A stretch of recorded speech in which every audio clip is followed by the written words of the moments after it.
আজ ভাদ্র মাসের শুক্লা একাদশী। এই ভাদ্র মাসের শুক্লা একাদশীতে প্রতি বছর ভূমিপুত্র অধ্যুষিত অঞ্চলগুলোতে হয় করম উৎসব। এখানকার যে সমস্ত আদিবাসী আছেন, আদি বাসিন্দা, ভূমিপুত্র, তাদের একটি কৃষি উৎসবের নাম করম। করম একটি কৃষি উৎসব। করম গাছের ডাল কেটে এনে তার তলায় কাপড় জড়িয়ে আগের দিন বিকেলে জঙ্গল থেকে নিয়ে আসা হয়। জঙ্গল মানে যেটুকু আর কি আছে, সেখান থেকে নিয়ে আসা হয়।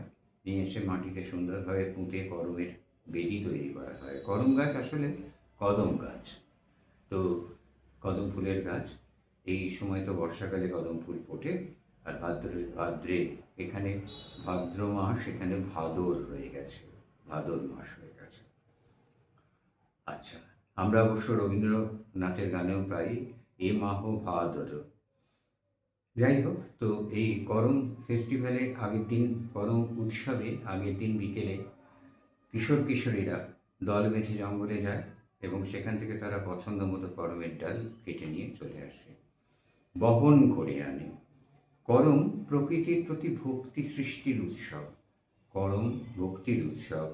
করম সেই আদিম মানুষ যখন টোটেম, গাছপালা, পাথর, নদী, পাহাড় সব কিছুকে সেই অতিপ্রাকৃত শক্তির প্রতিভ হিসেবে পুজো করত, সেই ট্র্যাডিশন এখনও চলছে, সেটা মনে করিয়ে দেয়।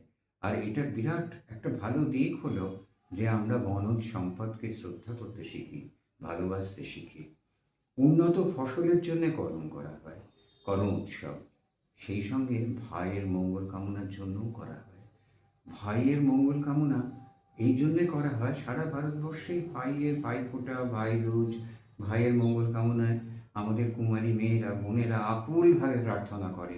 তার মধ্যে একটা চিন্তা লুকিয়ে থাকে যে তারা শ্বশুরবাড়ি চলে যাবে, সেটা বিজাতীয় পরিবেশে। শ্বশুরবাড়ি খুব মধুর হতো না অন্তত আগেকার দিনে। সেখানে ভাই যদি ঠিক থাকে তাহলে অন্তত ভাইয়ের সমর্থনটা পাওয়া যাবে, এই ধরনের একটা আশা বোধহয় মনের মধ্যে থাকে। ওই জন্যে আমরা বাংলার যে নিজস্ব আলপনা বা পরব বা ব্রতকথায় দেখি, বাবা হয়েছেন দিল্লীশ্বর, ভাই হয়েছেন রাজা, ভাইয়ের মঙ্গল কামনা। এখানেও দেখুন, এটা কৃষি উৎসব। তো কৃষি উৎসবের মধ্যে সেই মেয়ের বিদায় চলে যাওয়া, সেই শ্বশুর বাড়িতে গিয়ে অত্যাচারিত হবে কি না, মানে শ্বশুর বাড়িটা কোনোখানেই খুব একটা মধুর হাঁড়ি নয়।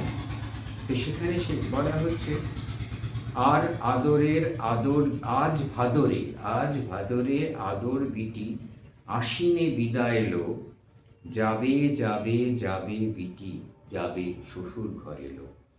এই করমের গান এটা।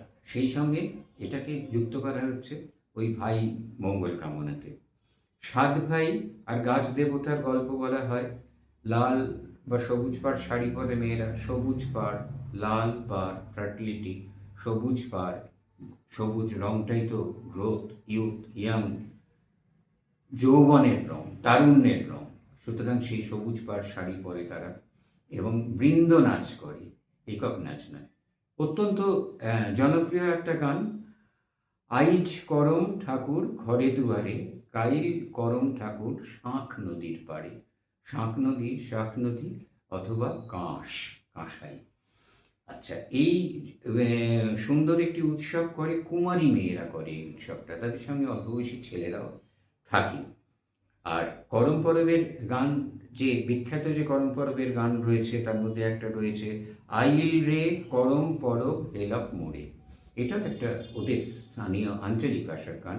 এই ধরনের গানগুলো করম পরবে শোনা যায়। মাদলের শব্দে তাল, তমাল, এদের বন, পিয়াল, এরা মুখরিত হয়ে ওঠে।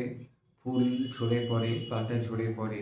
করমের কৃষি উৎসব, মানুষের মনের মধ্যে দাগ কেটে যায়। সেখানে হয়তো কোনো কিশোরী লাজুক চোখে তাকায় তার কিশোর প্রেমিকের দিকে। এই হলো করম উৎসব। আজকে ভাদ্র মাসের শুক্লা একাদশীতে ঝাড়খণ্ড, দুর্গাপুর, আমাদের বীরভূম, বাঁকুড়া, বিস্তীর্ণ অঞ্চলে, এমনকি নেপালের কিছু অঞ্চলেও করম পরব হচ্ছে। কালকে বিকেলে ওরা করমের ডাল কেটে এনেছে, বহন করে এনেছে তলায় হলুদ কাপড় জড়িয়ে। করমের নাচের সময় ওরা হলুদ কাপড় হাতের সঙ্গে বেঁধে নেয়, যা ঝালরের মতো পড়ে। আজকে করম পরব কৃষি উৎসব। বাংলার বেশিরভাগ উৎসবই কৃষি উৎসব। এই কৃষি উৎসবের দিনে একটাই প্রার্থনা আমাদের শুধু, যে দেশে সবুজ বাঁচুক, সবুজ দীর্ঘজীবী হোক, সবুজ আমাদের প্রাণ, সবুজ আমাদের বাঁচার ইন্ধন।